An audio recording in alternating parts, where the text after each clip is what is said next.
आज सकाळ सकाळच गिन्नी तोडायला आलो होतो, पण एक नंबर नजारा दिसत होतं. कारण सकाळ सकाळचं दृश्य आहे ना भाई, ही गावाकडं सोडून दुसरीकडे कुठंच दिसणार नाही भाई तुम्हाला.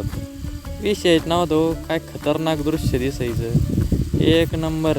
आणि हे सुख अनुभवायला आहे ना शेतकऱ्याच्याच घरी जन्म घ्यावा लागतो भाऊ. पण शहरात आहे ना असे दृश्य आहे ना दिसणारच नाही होतं मला. आपल्या रोजच्या दिवसाची सुरुवात ह्या दृश्याबरोबरच होत असते भाई. मग काय गिन्नी बिन्नी तोडून घेतलं, गिन्नी घरी आणून टाकलं, कुटी बिटी केली मस्त पैकी गायांना टाकली.